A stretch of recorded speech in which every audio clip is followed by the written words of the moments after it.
Saudara yang kekasih, kami mengucap syukur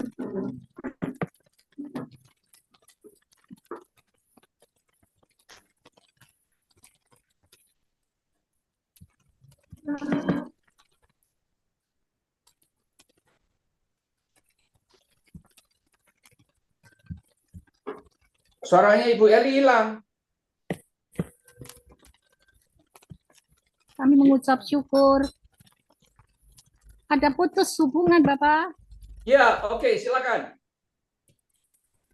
Sudah oke. Silakan Bu Eli. Ya. Terima kasih buat segala kebaikan Tuhan. Malam hari ini kami boleh berjumpa kembali di dalam Zoom yang Tuhan sediakan bagi sungguh luar biasa.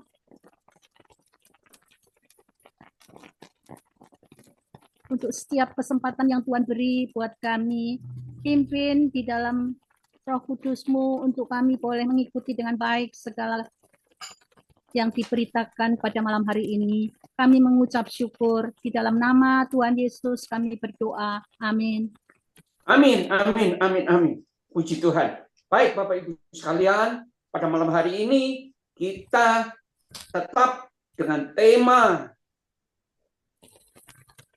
yaitu berhikmat dan berkemenangan di dalam Tuhan untuk menjalani tahun 2025 ini dengan hikmat dan kemenangan yang berasal daripada Tuhan sendiri, dan dengan subtema tetap yang ke-22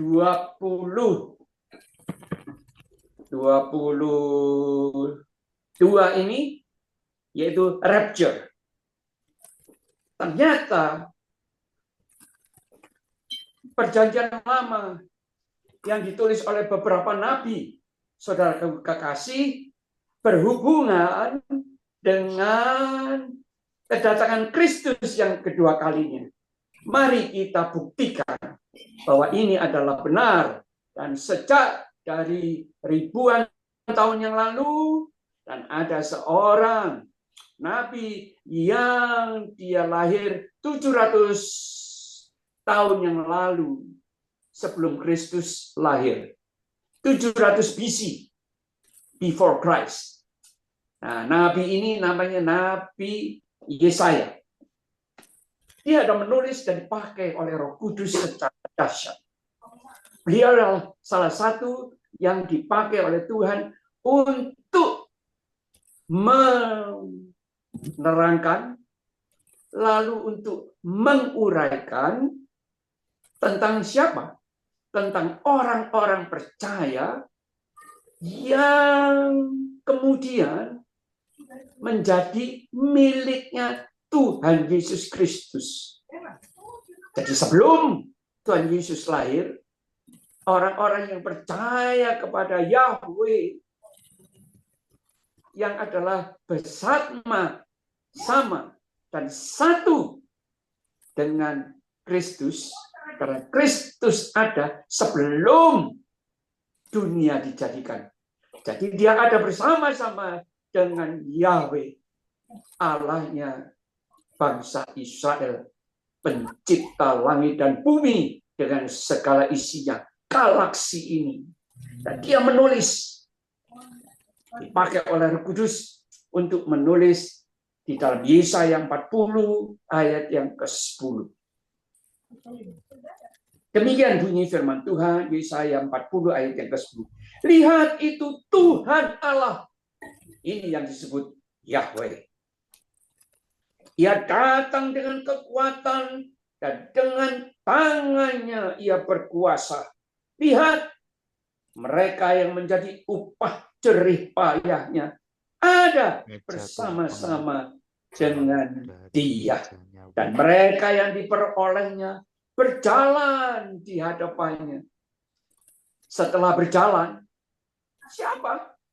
Orang-orang yang percaya kepada Tuhan Yesus Kristus, yang diperoleh dengan susah payah, Dia rela mengorbankan dirinya untuk mati di atas kayu salib. Dan itu pun sudah dinubuatkan oleh Nabi Yesaya. Ada di kitab Yesaya 53, ada di kitab Yesaya 50. Nanti akan kita bahas khusus tentang Nabi Yesaya ini. Karena apa? Dia merupakan satu nabi yang sudah menubuatkan hal-hal yang sangat indah dan mendalam tentang iman Kristiani yang diibaratkan dengan diperumpamakan, dipersonifikasikan anak-anak Tuhan yang disebut anak-anak Allah, kaum percaya adalah umat yang diperoleh oleh korban Yesus Kristus. Dan orang-orang inilah yang seharusnya melatih diri, mau dididik dan diproses oleh Tuhan untuk menjadi burung-burung Raja Wali. Wow, puji Tuhan. Nah, kita tadi sudah membaca di kitab Yesaya 40, seperti itu isinya. Diperolehnya dengan berjalan di hadapannya. Kapan berjalan di hadapannya?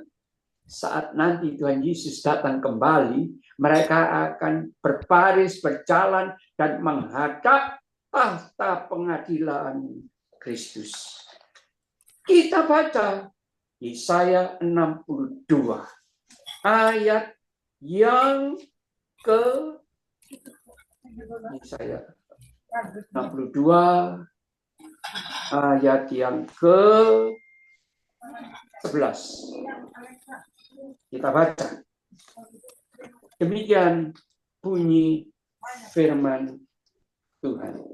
Sebab inilah yang telah diperdengarkan Tuhan. Tuhan huruf besar adalah nama daripada Yahweh. Allah, Tuhan Allah bangsa Israel. Sampai ke ujung bumi. Katakanlah kepada putri Sion, sesungguhnya keselamatanmu datang.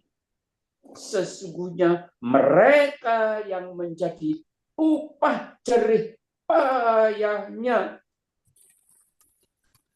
Yang dimaksudkan jerih payahnya di sini adalah jerih payahnya Tuhan Yesus Kristus yang rela mati untuk menebus dosa umat manusia, ada bersama-sama dengan Dia.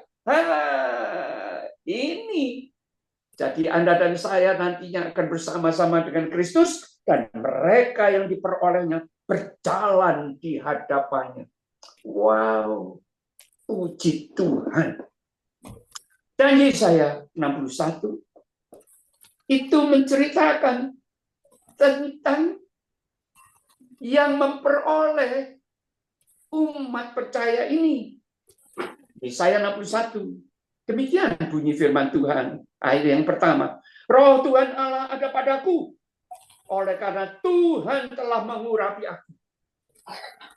Ini diperkatakan oleh Tuhan Yesus. Yang mengatakan bahwa Allah Bapa mengurapi Dia. Ia telah mengutus aku. Allah Bapa telah mengutus aku. Yahweh telah mengutus aku untuk menyampaikan kabar baik kepada orang-orang sengsara dan merawat orang-orang yang remuk hati untuk memberitakan pembebasan kepada orang-orang tawanan dan kepada orang-orang yang terkurung kelepasan dari penjara. Orang-orang yang terkurung dikurung oleh dosa. Tidak ada di dalam penjara, di belakang tirai besi, masih hidup di luar tirai besi, hidup di luar penjara, tapi hidupnya terkurung seperti di dalam penjara, dikurung oleh satu kata, dosa, dosa. Nah, itu sebabnya Allah Bapa mengutus Dia, Sang Mesias, yang adalah anak tunggal Bapa, untuk rela datang ke dunia, lahir di kandang di Bethlehem sebagai anak Natal. Beliaulah yang sudah digadang-gadang, yang sudah ditulis oleh Nabi Yesaya. Ayat yang kedua, Yesaya 61, untuk memberitakan tahun rahmat Tuhan. Dan itu juga ditulis di dalam kitab Lukas 1 ayat yang ke-50. Jadi apa yang dinubuatkan oleh Nabi Yesaya? 740 tahun kira-kira sebelum Kristus lahir, disitir dan ditulis lagi, sekali lagi oleh murid Tuhan Yesus yang adalah seorang dokter, Dokter Lukas. 1 ayat 50 ada menulis hal yang sama yang ditulis oleh Nabi Yesaya. Dahsyat.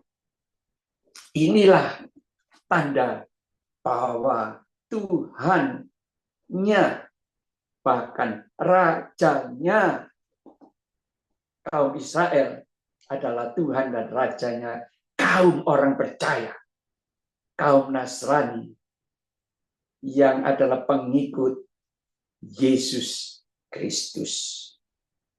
Dan hari pembalasan Allah kita untuk menghibur semua orang berkabung, untuk mengaruniakan kepada mereka perhiasan ganti perhiasan kepala, ganti abu, minyak untuk pesta, ganti kain kabung, nyanyian puji-pujian, ganti semangat yang pudar, supaya orang menyebutkan mereka pohon terbantin kebenaran, tanaman Tuhan, Tuhan, untuk memperlihatkan keagungannya. Mereka akan membangun reruntuhan yang sudah berabad-abad dan akan mendirikan kembali tempat-tempat yang sejak dahulu menjadi sunyi. Mereka akan memperbarui kota-kota yang runtuh, tempat-tempat yang telah turun-temurun menjadi sunyi.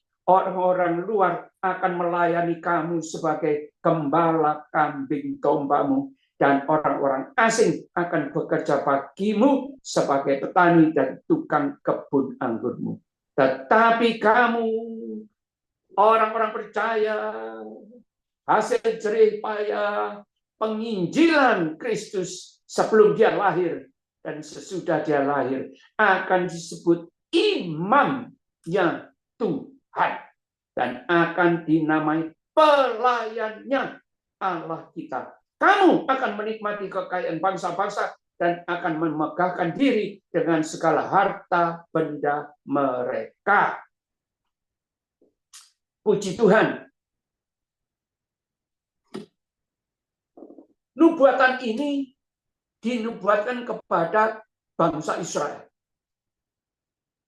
Dan ternyata semuanya ini sudah digenapi. Apa yang terjadi? Sekarang bangsa Israel yang negaranya kecil, orang-orangnya cuma sedikit, bisa memiliki harta kekayaan top di dunia dengan banknya yang terkenal yang dinamakan World Bank. Bank dunia, bukan cuma Bank Israel. Bank dunia adalah miliknya orang-orang yang sudah saya bacakan tadi itu. Dahsyat, Bapak. Jadi sudah digenapi. Lalu itu menuju kepada bahwa orang-orang Israel, termasuk Anda dan saya, itu harus menjadi seperti burung Raja Wali. Itu ditulis di dalam kitab Yesaya 40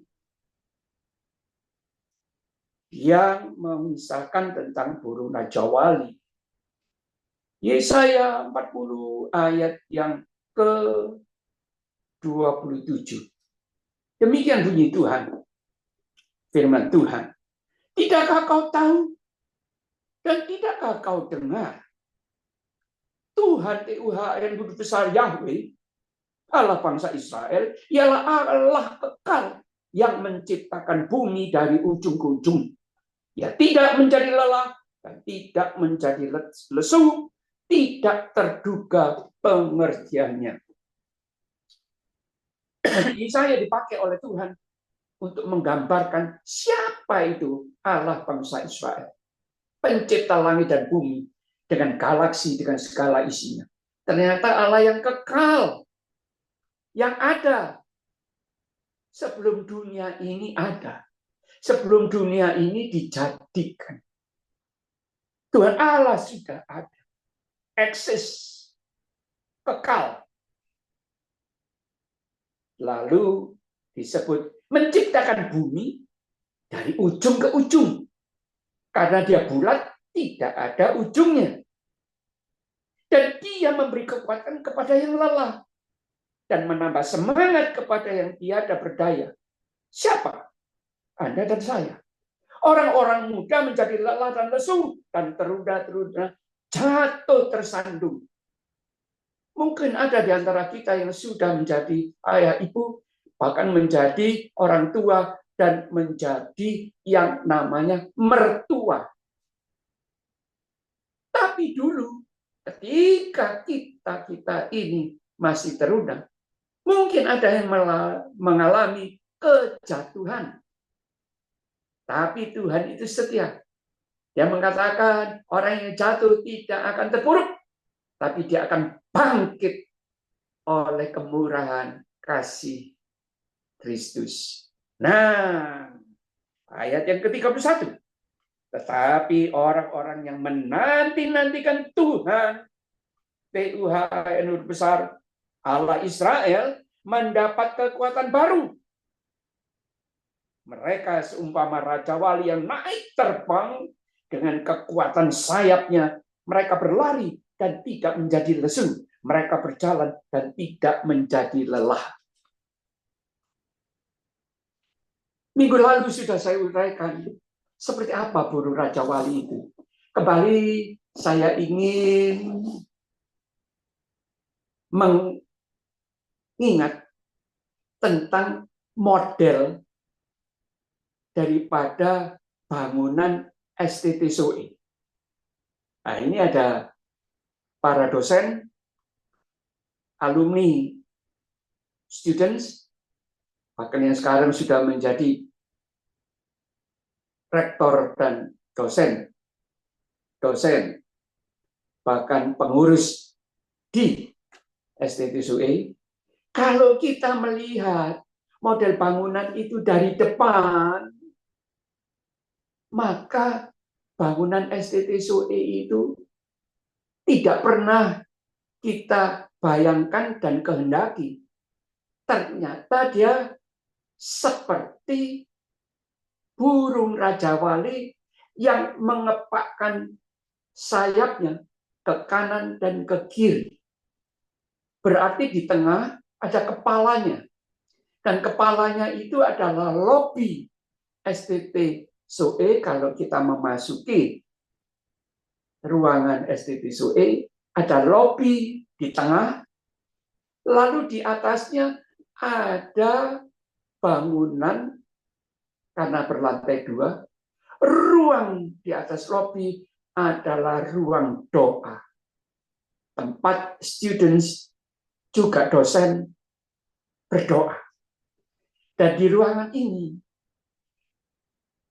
lah tempat doa berantai setiap hari, setiap malam, dinaikkan dupa yang harum kepada Tuhan, yaitu Tuhan Yahweh, Allah bangsa Israel yang kita kenal sebagai Allah Bapa di dalam nama Tuhan Yesus Kristus Putra Allah. Dari depan terlihat yang namanya kepala ini. Lalu ada bangunan di kanan dan kiri, yaitu kelas-kelas, ruang tempat belajar, juga ruang tempat main musik, dan lain-lain. Seperti burung Raja Wali. Puji Tuhan. Nah, kenapa disebut seperti burung Raja Wali? Jadi orang-orang percaya yang adalah upah bagi Kristus, yang rela mati bagi dunia ini, yaitu selain burung Raja Wali itu adalah rajanya burung, dia mempunyai kelebihan-kelebihan seperti ini. Satu, selain penglihatan matanya yang super amat tajam, daya penglihatannya itu seperti keker, Bapak Ibu. Kijk, bahasa Belanda adalah melihat. Keker adalah alat untuk melihat dari jauh, melihat hal-hal yang jauh, tapi dengan keker bisa di zoom, bisa dekat. 50 meter, 100 meter, 200 meter, bahkan 300 meter, tergantung dari lensa dari keker ini, bisa dilihat. Dan orang-orang kalau berperang, para tentara, pasti membawa keker ini untuk bisa melihat dari kejauhan, sekian ratus meter, musuh-musuh mereka. Seperti ini yang namanya matanya burung Raja Wali. Kedua, burung Raja Wali ini memiliki ausedur. Ausedur itu adalah daya tahan tubuh yang tidak gampang lemah. Sifatnya tahan banting. Staminanya sangat amat kuat dan ausedur daya tahannya itu panjang. Selain sangat kuat, tidak mudah letih, apalagi lemah, lesu, dan loyo. Ketiga, burung Raja Wali itu punya hobi. Sangat senang gemar. Dengan apa? Dengan tantangan, ancaman, hambatan, gangguan, rintangan dalam bentuk apapun juga. Kalau itu ada tantangan, gangguan, rintangan dari sesama binatang, dia nggak pernah undur. Dengan harimau pun, dia serang harimau. Dahsyat, saudaraku sekalian. Yang keempat, berani mati dan tidak takut mati. Ini adalah sifat burung Raja Wali itu. Nah, kenapa Roh Kudus memakai figur orang-orang anak-anak Tuhan, kaum percaya, pengikut Kristus, pengikutnya Allah Bapa yang disebut Yahweh, El Shaddai, Elohim, oleh orang-orang Israel itu sebagai burung Raja Wali. Karena burung Raja Wali ini memiliki sensitivitas yang hebat. Tahu harus berbuat apa, seperti apa. Lalu saat badai muncul, si burung Raja Wali ini bukan seperti ayam. Kalau ada angin besar, apalagi badai, ayam pasti lari. Untuk apa? Melarikan diri, mencari yang namanya naungan di tempat yang teduh. Sebaliknya, burung Raja Wali, ketika ada badai taufan datang menerpa, dia justru keluar dari sarangnya, terbang, dan bermain-main menyongsong badai. Dahsyat, saudaraku yang kekasih. Itu adalah sifat tabiat dan yang namanya pembawaan habitat dari burung Raja Wali. Yang kelima, memiliki yang namanya intuisi, lalu kepekaan yang sangat tinggi. Ini membuahkan satu kebiasaan sifat yang paling penting, disiplin tinggi. Kenapa? Kalau dia tidak disiplin tinggi, karena sarangnya itu ada di puncak-puncak tebing jurang yang menjulang tinggi, di batu-batu tebing karang. Kalau dia tidak dengan disiplin membuat sarangnya, karena tubuhnya ini berat, seekor burung Raja Wali ini minimal beratnya itu 15 kilo sampai 20 kilo. Berat. Jadi dia harus membuat sarangnya itu dari ranting-ranting yang berduri yang ekstra besar. Rantingnya itu. Supaya telur burung Raja Wali yang cukup besar, mungkin 10 kalinya telur ayam, satu buah telur burung Raja Wali mungkin beratnya 1 kilo.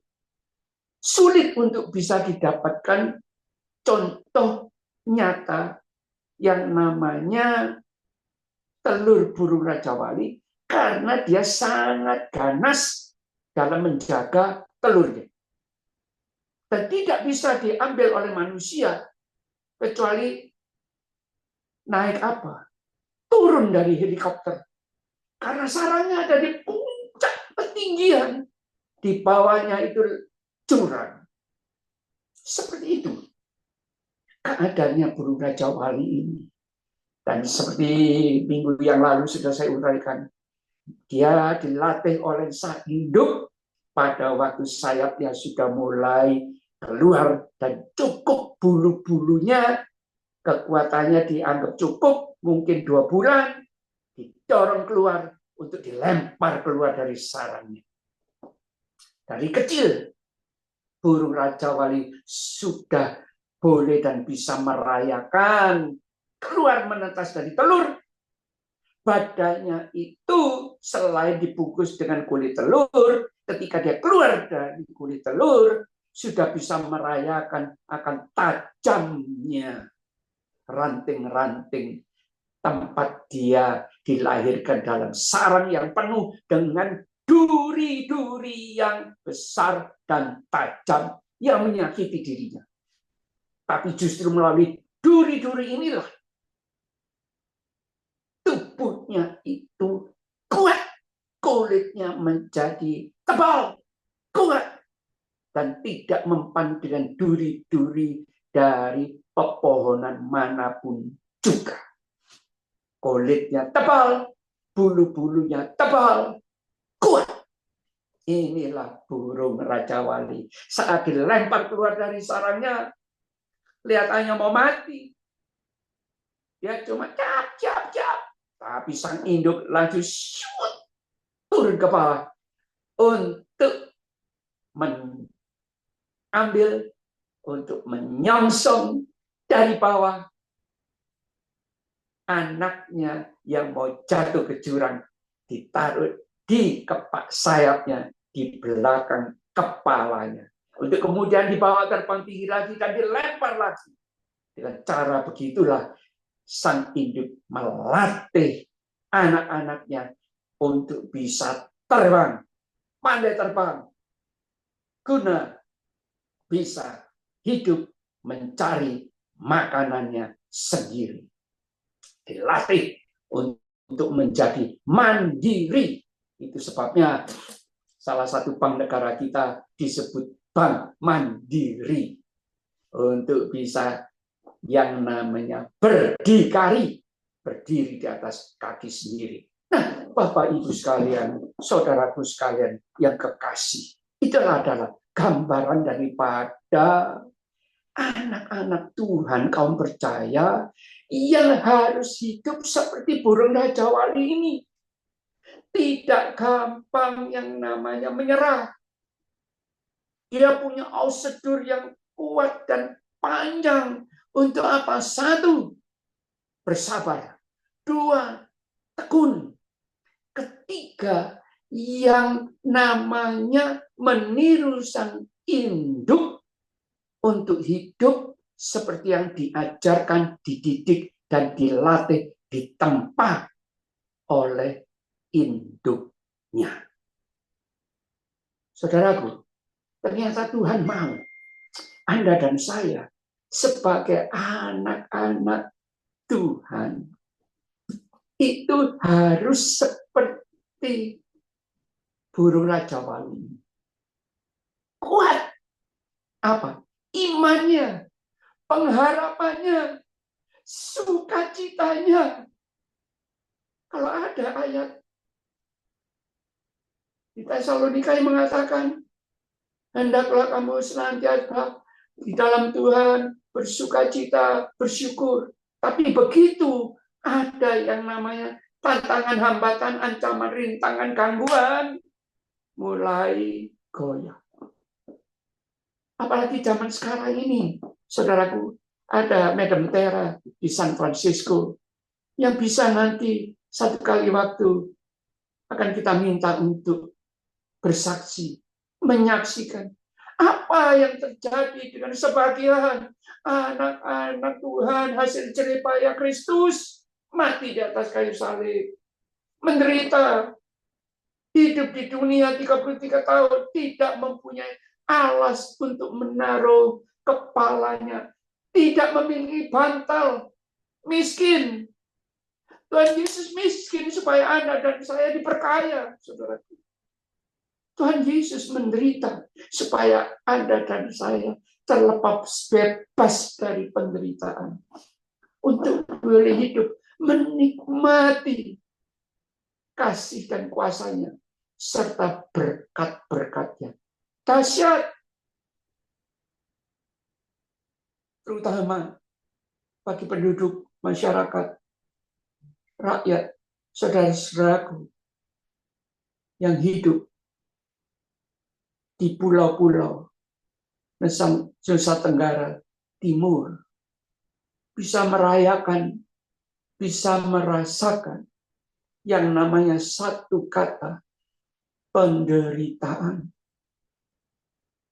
Tanah kalian kebanyakan tandus.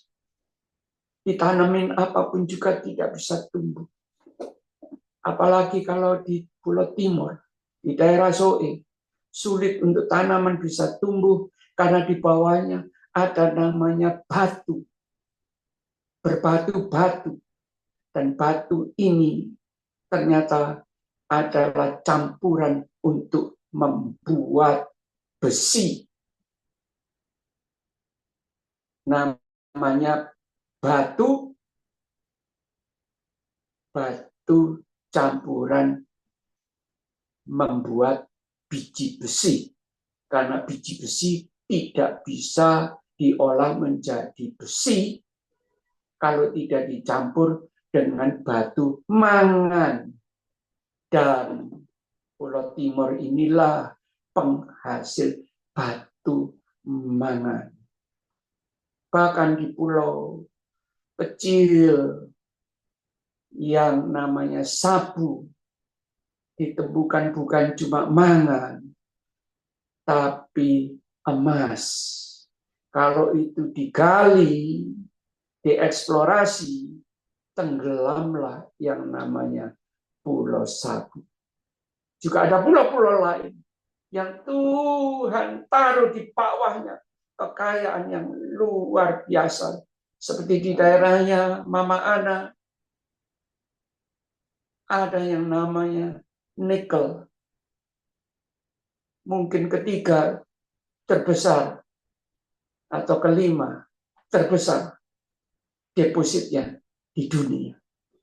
Nah, Bapak Ibu sekalian, Tuhan itu mengumpulkan anak-anaknya kembali pada sebagian anak-anak Tuhan yang seharusnya mau dan bersedia untuk dididik, dilatih, ditempa oleh Tuhan untuk menjadi kuat imannya, untuk menjadi panjang pengharapannya, ausudurnya, untuk menjadi apa? Sesuatu yang prima. Tidak gampang goyah imannya, kepercayaannya. Karena apa? Dunia ini akan semakin tinggi teknologinya, akan semakin tinggi kejatuhannya. Saya melihat di TV beberapa waktu, bahkan kemarin, San Francisco yang terkenal dengan Silicon Valley-nya adalah penemuan para cendekiawan akan teknik yang tinggi yang mungkin belum dan tidak dimiliki oleh bangsa dan negara lain. Tapi justru di kota San Francisco banyak terdapat, minta maaf, orang-orang yang dulunya terhormat, orang-orang yang dulunya memakai pakaian yang bagus, indah, mahal, rumahnya bagus, mobilnya bagus, intelek, terpelajar.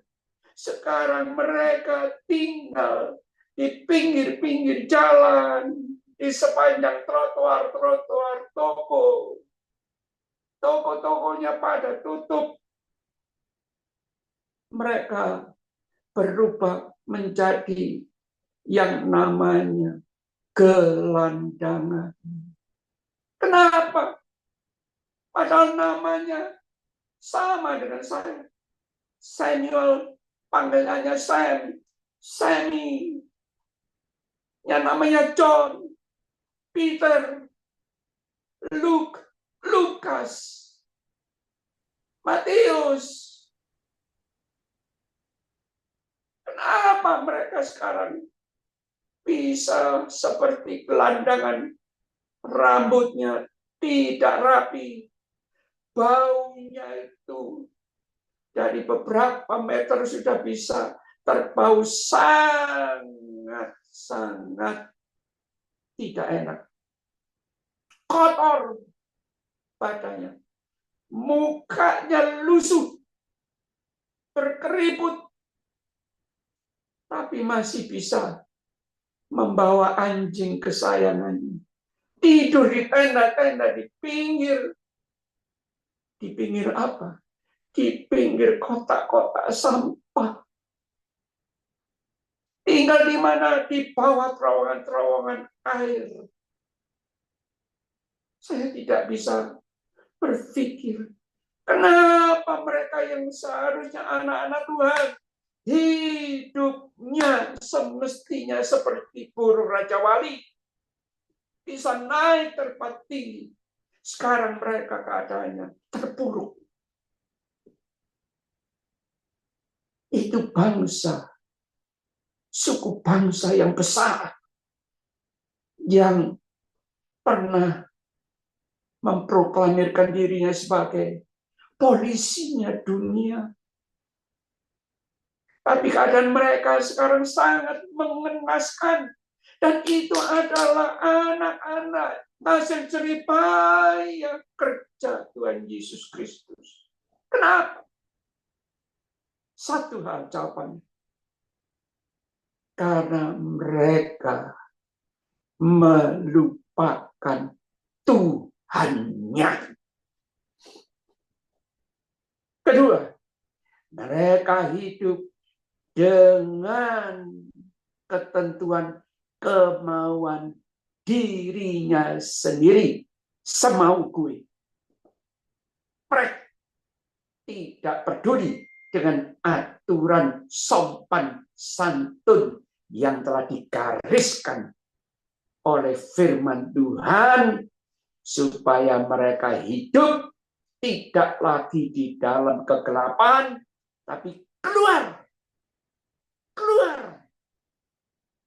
dari yang namanya kegelapan untuk menjadi imamnya Tuhan.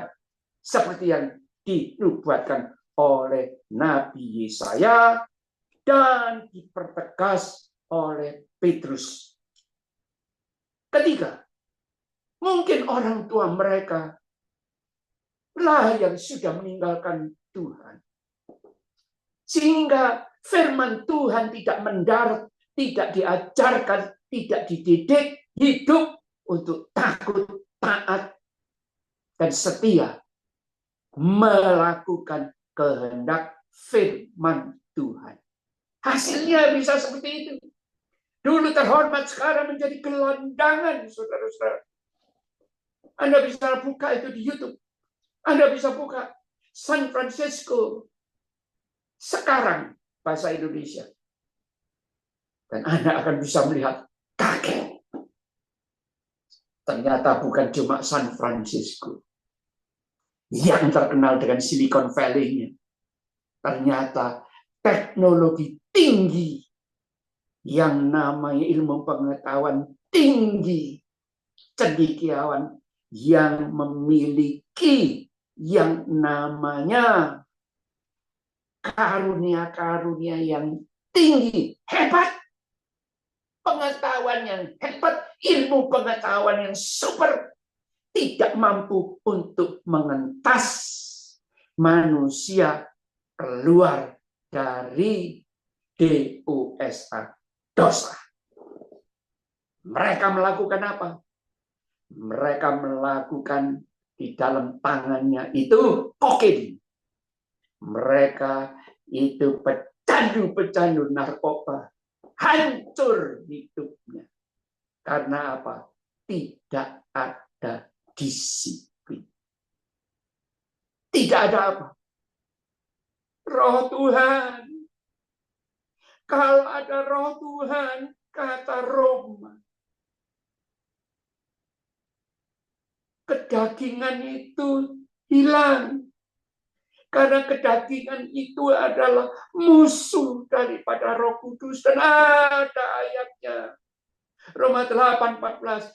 Hanya mereka yang dipimpin oleh Roh Allah adalah anak-anak Allah yang hidupnya kuat, gagah, perkasa,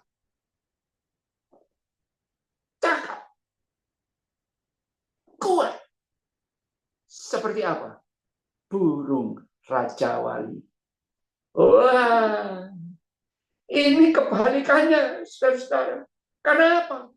Mereka mengabaikan, bahkan membuang, menghina yang namanya arti keselamatan yang pernah orang tua mereka, yang namanya nenek moyang mereka, keluar dari Eropa, keluar dari Inggris, pergi ke Amerika untuk mengadu nasib. Dan uang mereka ditandai dengan satu akronim, dengan satu tulisan yang tidak pernah dan tidak pernah dan tidak ada dan tidak dimiliki oleh bangsa dan negara mau. Bangsa lain di dunia, kecuali mereka. In God we trust. Di dalam tulisan uang mereka. Sekarang, hancur lebur. Mereka tidak bisa keluar dari penjara. Penjara apa? Penjara hawa nafsu. Penjara semua ikatan-ikatan belenggu-belenggu dosa. Kenapa? Karena mereka membuang firman Tuhan. 1 Petrus 2 ayat yang ke-9. 1 Petrus 2 ayat yang ke-9. Inilah kerajaan yang seharusnya dilakukan dan diciptakan oleh orang tua mereka. Kerajaan priesthood, keimaman. Seperti yang ditulis oleh Nabi Yesaya. 1 Petrus 2 ayat 9. Tetapi kamulah orang-orang percaya, bangsa yang terpilih, imamat yang rajani. Jadi Anda dan saya, kamu percaya, adalah imam-imamnya Tuhan yang rajani, bukan hambani, bukan hamba dosa, tapi raja yang menguasai dan bisa menaklukkan yang namanya dosa dan hawa nafsu. Bangsa yang kudus, umat kepunyaan Allah sendiri, supaya kamu memberitakan perbuatan-perbuatan yang besar dari Dia yang telah memanggil kamu keluar dari kegelapan kepada terangnya yang ajaib. Kamu, ayat 10, yang dahulu bukan umat Allah, tetapi yang sekarang telah menjadi umatnya. Yang dahulu tidak dikasihani, tetapi yang sekarang telah beroleh belas kasihan. Mari kita lihat Wahyu 1 ayat yang ke-6. Apa yang ada di dalam kitab Wahyu 1 ayat yang ke-6? Demikian bunyi firman Tuhan. Dan bahwa Ia menahan malaikat-malaikat yang tidak taat pada batas-batas kekuasaan mereka, tetapi yang meninggalkan tempat kediaman mereka dengan belenggu abadi di dalam dunia kekelaman sampai penghakiman pada hari besar. Diingatkan ayat yang ke-7. Sama seperti Sodom dan Gomora dan kota-kota sekitarnya yang dengan cara yang sama melakukan percabulan dan mengejar kepuasan-kepuasan yang tidak wajar, telah menanggung siksaan api kekal sebagai peringatan kepada semua orang. Dan itu terjadi pada anak-anak Tuhan di kota-kota besar seperti San Francisco, New York, Washington, sekalipun. Terutama satu kota tempatnya zombie-zombie. Hidup tidak, mati tidak. Tapi mereka hidup gentayangan seperti zombie-zombie, yaitu Philadelphia. Minta maaf. Saya harus berbicara ini supaya jangan sampai itu merembet dan dialami oleh kota-kota di negara kita, Indonesia tercinta. Puji Tuhan. Puji Tuhan. Wahyu 5:10. Apa yang ditulis dalam kitab Wahyu 5 ayat yang ke-10. Demikian bunyi firman Tuhan. Dan engkau telah membuat mereka menjadi suatu kerajaan dan menjadi imam-imam bagi Allah kita. Dan mereka akan memerintah sebagai raja di bumi. Ini yang diimani oleh Yesaya. Sebelum ayat yang ke-10, demikian ayat yang ke-9. Dan mereka menyanyikan suatu nyanyian baru. Katanya, engkau layak menerima gulungan kitab itu dan membuka meterai-meterainya, karena engkau, ya Tuhan Allah, telah disembelih, dan dengan darahmu engkau telah membeli mereka bagi Allah dari tiap-tiap suku dan bahasa dan kaum dan bangsa. Haleluya. Ini yang disebut oleh darah Kristus. Kaum pilihannya, umat percaya sudah ditebus dengan darahnya yang mahal dan merupakan upah dari Allah Bapa untuk dimiliki. Kapan? Ketika Dia datang sebagai raja di atas segala raja. Dengar Dia panggil nama saya, dengar Dia panggil namamu, dengar Dia panggil nama saya, juga Dia panggil namamu. Oh, giranglah, haleluya. Oh, giranglah, Yesus amat cinta pada saya. Oh, kiranya. Haleluya. Satu titik saya senang bisa melihat student STSOE mukanya senyum, mukanya cerah. Haleluya. Ini dia burung-burung Raja Wali yang tinggal di STSOE. Tuhan memanggil dan membuat dari pulau-pulau di sekeliling Pulau Timur. Haleluya. Anda dan saya lah yang harus menjadi imam-imamnya Tuhan. Dan raja-raja bersama Kristus memerintah muka bumi ini. Dan kenapa yang namanya Yesaya melatih mendidik kita untuk boleh dan bisa menjadi seperti burung Raja Wali? Karena apa yang dia tulis, itu ternyata dia alami. Apa yang dia tulis, itu ada di dalam kitab. Kitab apa? Kita akan membaca sebentar di dalam kitab Roma. Mari kita baca kitab Roma. Sebelum kita membaca kitab Roma, kita membaca kitab Roma 8 mulai ayat yang ke-33. Roma 8 ayat yang ke-33. Roma 8 ayat yang ke-33. Demikian bunyi firman Tuhan. Siapakah yang akan memisahkan kita dari kasih Kristus? Penindasan? Atau kesesakan? Atau penganiayaan? Atau kelaparan? Atau ketelanjangan? Atau bahaya? Atau pedang? Seperti ada tertulis. Oleh karena engkau, kami ada dalam bahaya maut sepanjang hari. Kami telah dianggap sebagai domba-domba sembelihan. Tetapi dalam semuanya itu kita lebih daripada orang-orang yang menang. Oleh karena Dia yang telah mengasihi kita.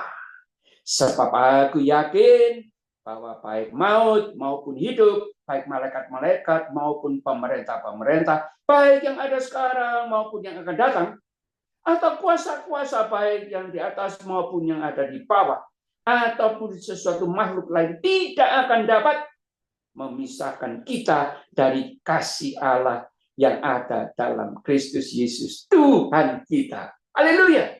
Anda dan saya adalah pemenang-pemenang, bahkan lebih daripada sekedar pemenang. Maksudnya, sampai akhir hidup kita, kita akan tetap bisa disebut sebagai pemenang, pewaris kerajaan surga. Apa yang dialami oleh yang namanya Yesaya? Ternyata Nabi Yesaya mengalami yang ditulis di dalam kitab 2 Korintus. 2 Korintus 4 mulai ayat yang ke-8. 2 Korintus 4 ayat ke-8 demikian bunyi firman Tuhan. Dalam segala hal kami ditindas, namun tidak terjepit. Kami habis akal, namun tidak putus asa. Kami dianiaya, namun tidak ditinggalkan sendirian. Kami dihempaskan, namun tidak binasa. Kami senantiasa membawa kematian Yesus di dalam tubuh kami, supaya kehidupan Yesus yang menjadi nyata di dalam tubuh kami. Sebab kami yang masih hidup ini, Anda dan saya, yang menjadi upah dari Tuhan Yesus menderita di dunia, terus-menerus diserahkan kepada maut karena Yesus. Supaya juga hidup Yesus menjadi nyata di dalam tubuh kami yang fana ini. Maka demikianlah maut giat di dalam diri kami dan hidup giat di dalam kamu. Namun karena kami memiliki roh iman yang sama, seperti ada tertulis, aku percaya, sebab itu aku berkata-kata, maka kami juga percaya, dan sebab itu kami juga berkata-kata. Karena kami tahu bahwa Ia yang telah membangkitkan Tuhan Yesus akan membangkitkan kami juga bersama-sama dengan Yesus, dan Ia akan menghadapkan kami bersama-sama dengan kamu kepada dirinya. Sebab semuanya itu terjadi oleh karena kamu, supaya kasih karunia yang semakin besar berhubung dengan semakin banyaknya orang yang menjadi percaya, menyebabkan semakin melimpahnya ucapan syukur bagi kemuliaan Allah. Haleluya. Haleluya. Apa yang terjadi dengan Nabi Yesaya? Mungkin ada yang tidak tahu. Mungkin ada yang lupa. Nabi Yesaya, sekalipun dia mengalami ditindas, dianiaya, bahkan matinya tragis, harus digergaji. Matinya digergaji, saudara-saudaraku. Tetapi sampai akhir hidupnya, dia tidak mengingkari imannya yang super amat dahsyat. Dahsyat, saudaraku. Ya, dan itu akan kita bahas kali kesempatan yang akan datang. Kenapa dia bisa bertahan sekalipun dia harus tewas dengan cara yang mengenaskan? Cuma satu hal, dia tahu tujuan hidupnya. Dia hidup hanya oleh kasih karunia Kristus, dan matinya sama seperti yang Rasul Paulus katakan di dalam Filipi, mati adalah untung. Bisakah Anda?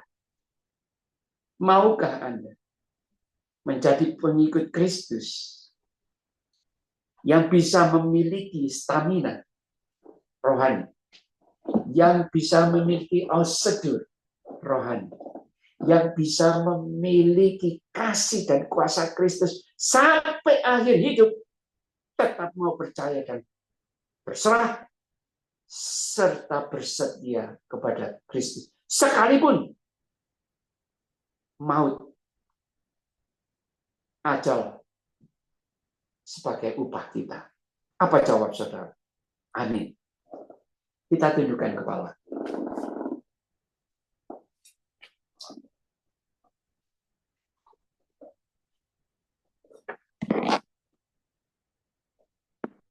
Di sini ada Mr. Gastin,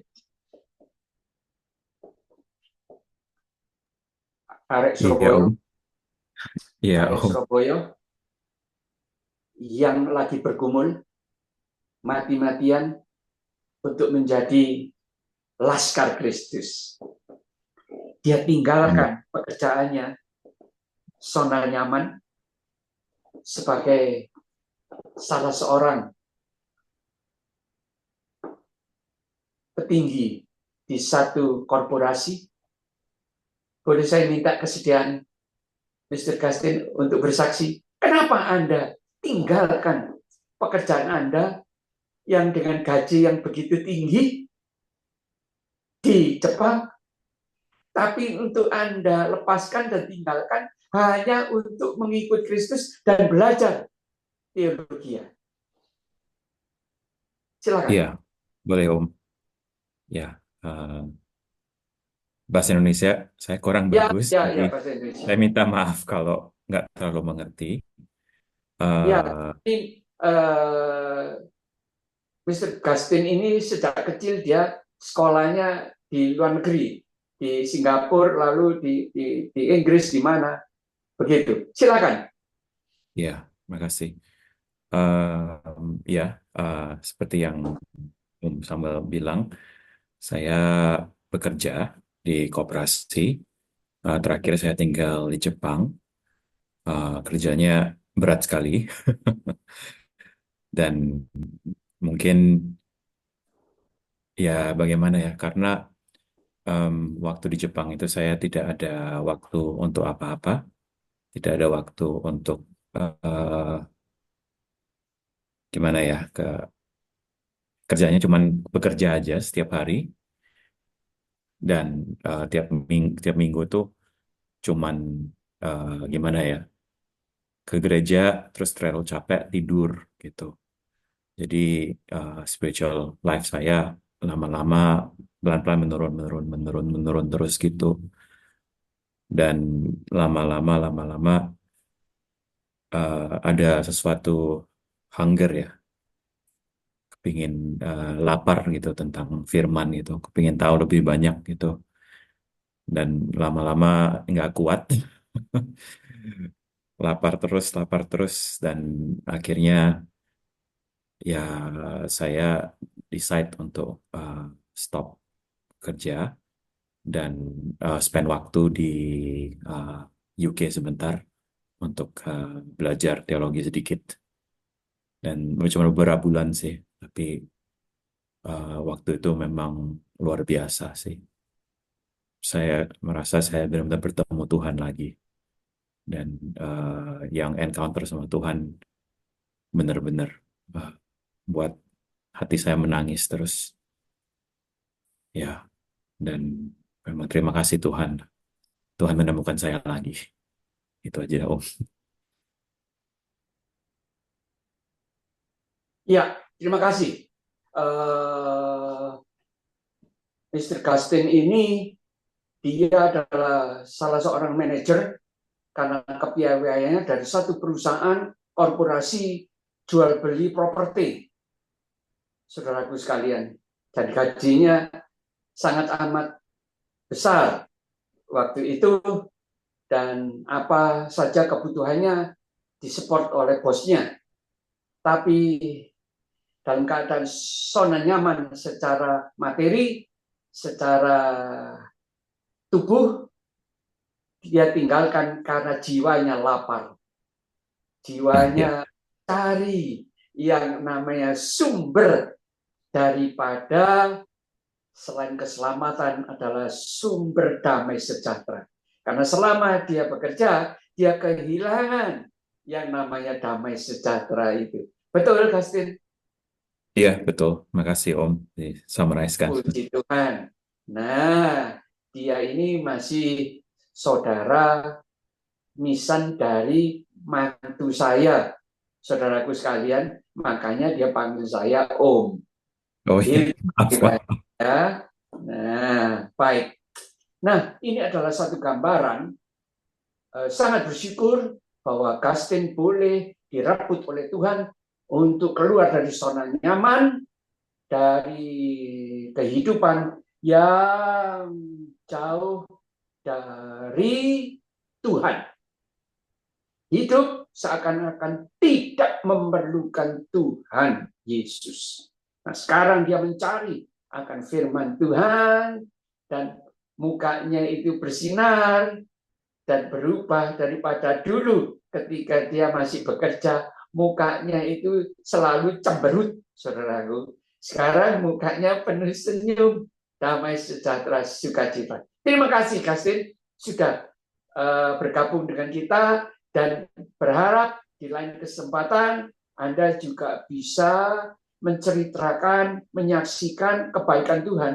Bagaimana Tuhan bekerja memproses hidup Anda ini. Nah, ini yang penting. Karena sebagai burung Raja Wali itu adalah prosesnya Tuhan pasti tidak enak, berat, pasti sangat-sangat menyakitkan seperti duri-duri. Tapi hasilnya adalah damai sejahtera, sukacita. Dan Anda tidak bekerja sekarang, tapi masih punya duit kan? Bisa beli tiket pesawat kan? Ya, thank God ada cara sih, masih ada. Dari mana itu duitnya? Nah, ini perlu. Ini teman-teman di SOE ini yang nonton Anda ini ada puluhan ini. Mungkin ada 40-50 orang ini. Kalau di sini partisipannya itu cuma 31, itu bisa ditambah 50, 81-an ini. Hmm. yang menyaksikan Anda. Silakan. Iya, questionnya apa? Oh, maaf. Dari Nanti dari kapan Anda mau ya menyaksikan cintanya Tuhan ya, bagaimana Anda bisa keluar dari kegelapan, dari lumpur dosa, dari semua ikatan-ikatan, rantai-rantai, belenggu-belenggu yang membelenggu Anda. Sekarang Anda bisa bebas menjadi orang merdeka di dalam Tuhan Yesus untuk menikmati berkat-berkatnya. Kan begitu. Dan ya. tujuan Anda sekarang kan untuk mencari jiwa-jiwa yang hilang. Mission field, betul nggak? Ya, sekarang ya makasih disampaikan Om. Sekarang masih berdoa, next step-nya apa? Masih menunggu Tuhan arahnya di mana, Om. Ya. Nah ini cocok nih sama studentnya STT SUI. Mereka hobinya berdoa. Kalau ada yang hobinya nggak berdoa, malu deh. Nah ini Mr. Gastin ini. Sekarang hidupnya berdoa terus, mencari kehendak Tuhan. Puji Tuhan. Mari, adik-adik di STT SUI, kita support nama Gastin di dalam doa-doa kalian, supaya Tuhan bisa beracara dalam memproses dia untuk bisa menjadi yang namanya Laskar Kristus yang tidak menghiraukan akan kehidupannya, dirinya, tapi mau 100 juta% diabadikan, diserahkan kepada Kristus untuk melakukan pekerjaan Kristus yang belum selesai, yaitu untuk mencari jiwa-jiwa yang terhilang. Haleluya, amin. Puji Tuhan. Kasih Nah, Tuhan. boleh saya minta yang namanya ini. Kembali di sini ada siapa ya?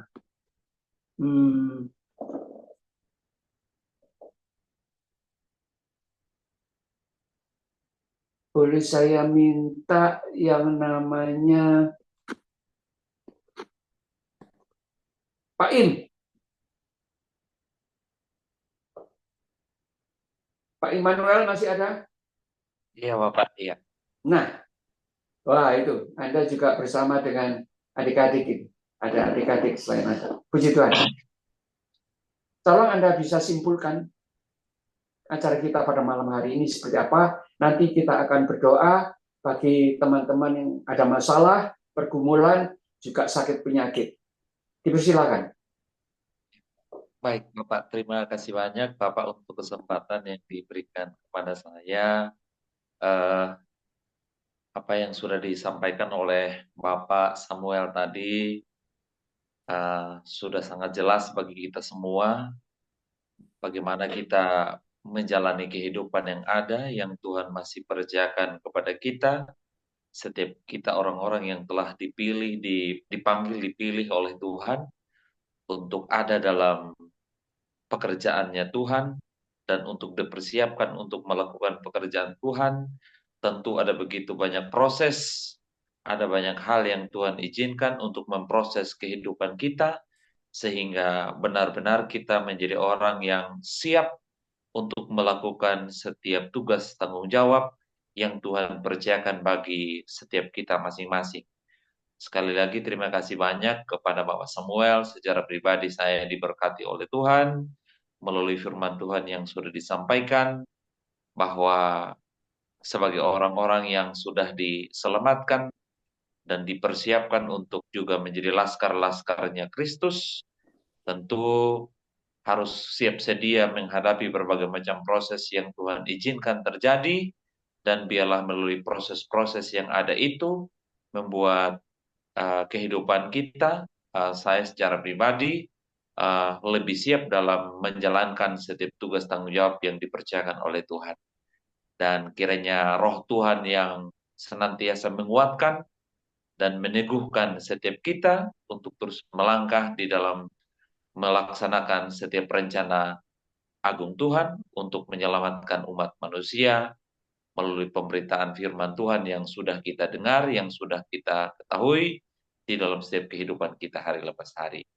Ya, itu mungkin yang saya sampaikan Bapak. Terima kasih untuk firman-Nya Bapak dan untuk teman-teman semua. Terima kasih banyak karena kita sudah berpartisipasi dalam kegiatan ini, dan bila melalui Zoom ini kita semakin dekat dengan Tuhan, kita semakin erat dengan Tuhan, dan biarlah kehidupan kita senantiasa memuliakan nama Tuhan. Terima kasih Bapak, saya kembalikan Bapak. Terima kasih Pak Im. Sebelum lupa, minta kesediaan dari Ibu Farida untuk nanti tutup dalam doa saat acara berakhir, dan akan